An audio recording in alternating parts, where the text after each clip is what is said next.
2023 has been absolutely stacked for releases, and I've tried to play as much as I could get my hands on. Unfortunately, I am cursed with being a human being, which means I didn't manage to play everything, so there are some pretty notable games that aren't on this list. But that's just because I've not played them.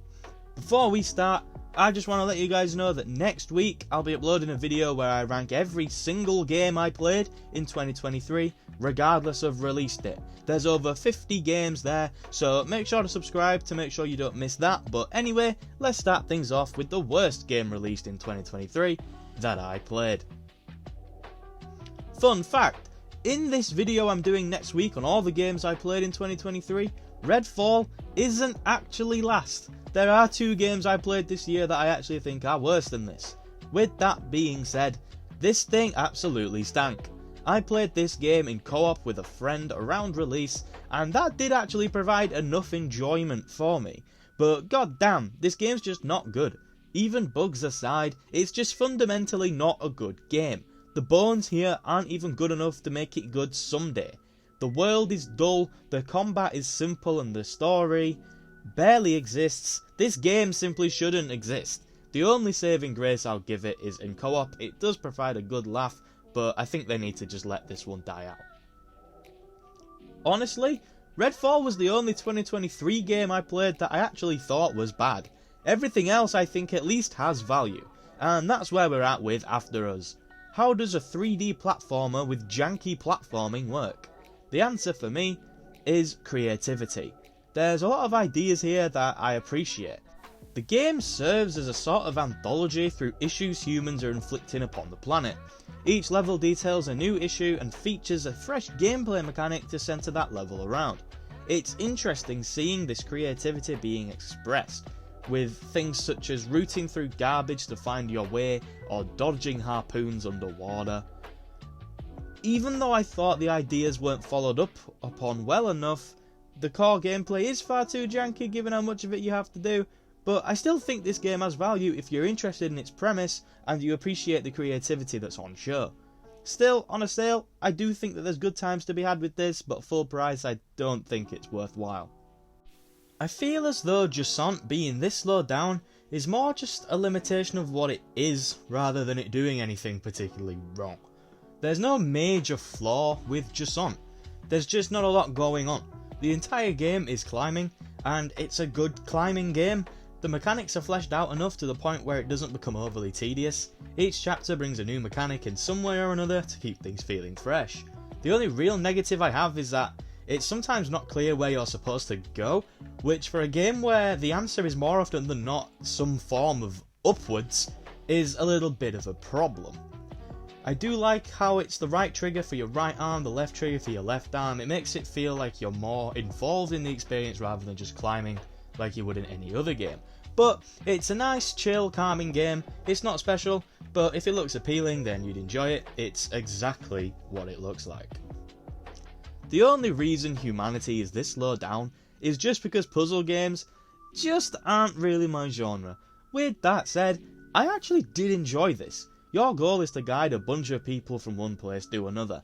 It sounds simple, but the game wastes absolutely no time in complicating things. It's a head scratcher, it's a cool concept. If you like puzzle games, give it a go. I've not got any negatives about it. Maybe it's harsh to be this low on the list, it's just not a genre that I'm massive on. I am so bummed that Exoprimal hasn't been more successful. I finished Exoprimal, and I doubt many people actually did. This game has such a unique and fun concept that absolutely shot itself in the foot with its repetitiveness. 2 teams must fight each other and a bunch of dinosaurs in order to complete objectives. Whoever completes the objectives first wins the game. It sounds fun, and it damn well is. It just gets old pretty quickly, as you're often repeating the same levels, fighting the same dinosaurs, waiting for a unique level to pop up every once in a while. Which they do, just nowhere near often enough to keep most people engaged. I can't recommend anybody finish Exoprimal like I did for these reasons alone, but I can recommend trying it out and having a few games here and there. In small doses, I think there's definitely fun to be had. This game was a lot more fun than I expected it to be. As someone with around 1,000 hours in Dead by Daylight, I was waiting patiently for this game to come out. and it did satisfy me and scratch that itch. It's a game that prioritises chaos over balance. They decided, screw a level playing field, let's make this game janky as hell, and it does work in a sort of charming way. 4 survivors trying to escape from 3 killers just screams carnage, and oh boy is it. I don't want to make it seem as though this game is just dumb fun, because it does have more than that. A lot of effort has gone into the perk systems and ability functionality that does deserve some credit. It's a fun game, but I would be lying if I said I'd played it all too much following its opening month. My Assassin's Creed Mirage video was literally titled Assassin's Creed Mirage is fine, because that's exactly what it is. I platinumed the game, and the whole time I was just thinking, this is fine. Mirage brings the series back to its roots. Stealth is the aim of the game here, and it does work.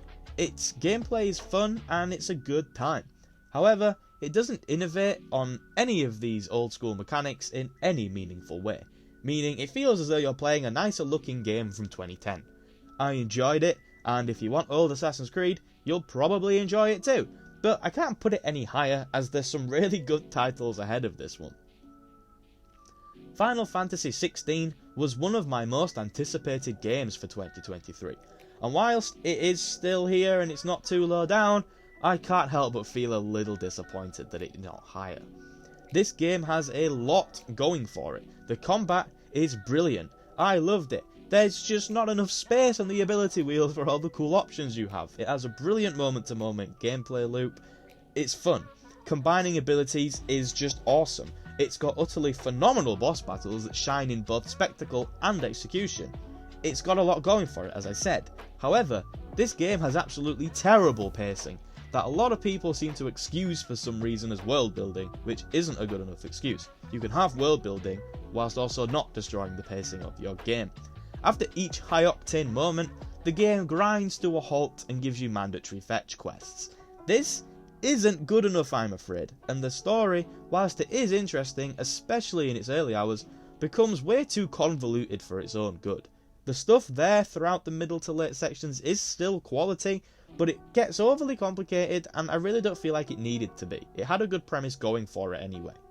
I really enjoyed this game, I just wish it ironed out these catastrophic pacing issues. Cocoon is one of the most conceptually exhausting games out there at the moment.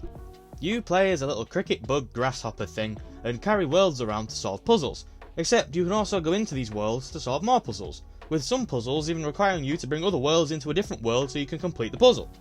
If that sounded confusing, that's because conceptually it is. When you're playing it, it makes a lot more sense. Holding each world gives you a unique ability to interact with the world and progress and then complete even more puzzles. There's a few boss fights as well which are pretty interesting and fun to go through. The game is just completely bonkers, it's a hell of a lot of fun, it's intuitive, it's easy to understand. I think it's fantastic. I was quite sceptical about this game. I was happy with the ending Kiryu got in Yakuza 6, and while it was nice to see him in 7, I didn't really want or feel like we needed more. His arc was done. I was done with the brawler style combat. Or so I thought. This game may be a spin-off, but it's got all the pizzazz that makes these games so special. The spy-themed combat is a really nice touch on the brawler formula, and it's got everything you love about Yakuza, just in smaller doses. I'm always happy to be wrong, and I was wrong about this game. The Man Who Erased His Name is a brilliant game, and it's made me even more excited for Infinite Wealth. This is a very strong survival horror game. It's faithful to the original, it looks gorgeous, the lighting and audio design is absolutely elite, the classic Dead Space gameplay is the strongest it's been. There's a ton of enemy variety, there's a ton of weapon variety, it's a very dense game, there's a lot happening and very few moments of downtime, but if I had to offer one criticism, I would say that this game blows its load too early. The game consistently throws so many enemies at you that by the end they begin to feel more like a nuisance than a threat, and it loses its fear factor almost entirely, which is a massive shame, as it has got all the foundations of an elite survival horror experience. Oxenfree 2 got barely any attention this year, which is a shame, because I thought we'd all agreed that the first game was kinda great. Well, I think the sequel is actually better.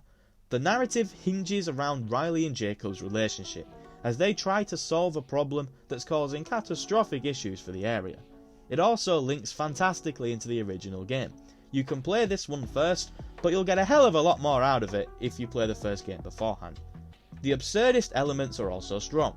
This is just a really good game that I've been waiting a long time for, and I'm so happy it's arrived and that it exceeded my expectations.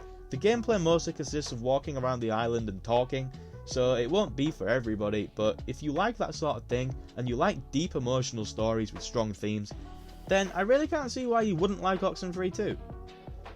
Has there been a more polarizing game in 2023 than Starfield? I'm not really sure there is. People seem to be either loving it or hating it. I fall into the brand new liking it category. It's a fun game, and whilst it's technologically a few years behind the industry standard, there's a lot of cool shit here. A lot of these planets contain a bunch of great content, there's multiple factions to join, people to meet, and places to go. Starfield is dripping in that famous Bethesda charm. Was it worth the wait? Maybe not, but I still really enjoyed it, and put a bunch of time into it this year. Man, am I glad I decided to play this game. Sea of Stars is a turn-based RPG that is bursting with creativity and intrigue at every turn. The art style is simply gorgeous. You visit some phenomenal looking places, the combat remains fresh due to the interactivity element. If you press attack again, just as you strike the enemy, you do extra damage. If you time a block as you're about to get hit, you take less damage, and each ability has a sort of minigame attached to it that determines the damage you'll deal. The story is a creative spin on a story you've heard countless times before. Yes, you are the chosen one, but the game is self-aware about the fact you've played something like this before and utilises that to elevate this story above. The writing is a little bit hit and miss for the most part, and the two main protagonists are pretty boring compared to every other character in the game, but I still feel like the story is worth experiencing. It also knows exactly how and when to cash in its emotional chips. I think this game is a must play if it's your kind of thing. If you like RPGs, if you like turn-based games, then this is a brilliant experience that I really think you'd like. I don't play as many horror games as I used to, but Amnesia the Bunker may be the best I've ever played. This game knows how to build tension perfectly. You spend the game trapped in a bunker with a monster that stalks you from beginning to end, and he's almost always determined by RNG. He doesn't just appear in scripted sequences, he reacts to the things you do. If you make too much noise, you'll draw him out. But you can't just sneak around for the whole game. You also have a generator that you need to fill up with gasoline that you find around the bunker. And it's limited. If you run out of fuel, the bunker will be pitch black. The game perfects this constant struggle between speed and caution in terrifying fashion. My Amnesia video is the most viewed video on the channel by a considerable distance, so feel free to go and give that a watch after this. If Hi-Fi Rush had released a bit later on in the year, then I firmly believe it would be in more Game of the Year lists than it is. This is undoubtedly one of the best games of the year. Everything about it is fantastic. The combat is rhythm based in the sense that you need to time your attacks to the beat of the music in order to do more damage. It's not necessarily a unique concept, but it's still an exciting one, and no game has done it as well as Hi-Fi Rush. Combine that with an energetic cast of characters that you just can't help but fall in love with, and an absolutely gorgeous art style. You've got one of the most creative games of the year, and in my view, undoubtedly one of the best. I wasn't even sure if I wanted this game to be a thing. The original is one of my favourite games of all time. I wasn't sure this remake was even needed, but nevertheless, just like the man who erased his name, I was proven wrong. This game is borderline perfection. Capcom remained faithful to the original game whilst improving on its formula to bring this classic into the modern age. The combat loop is extraordinarily consistent with its quality, and they managed to find the perfect blend of action horror and survival horror. This game massively exceeded my expectations, and I've never been more happy to be proved wrong. And my game of the year for 2023 is none other than Spider-Man 2. I spent around 25 hours with this game and loved almost every single second. It's just a roller coaster of fun from start to finish. The combat is awesome, with phenomenal animations ensuring you're always engrossed in the action. The side content and New York itself are both excellent, and the story is a brilliant journey through Peter and Miles' struggle to balance their personal lives and those are the rest of the city.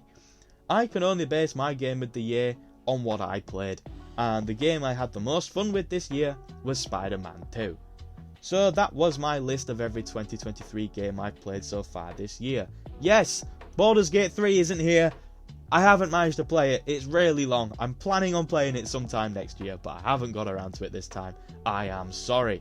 Please let me know in the comments what your favourite and least favourite games of the year are, and I will take a look. But for now, that is all from me. If you enjoyed this video, then please consider leaving a like, and if you want to see more videos from me, then you can always consider subscribing, because I would really like that. Plus, we've got that big video coming out next week, and I think you will want to see it. But that is all. Have a nice day, and goodbye.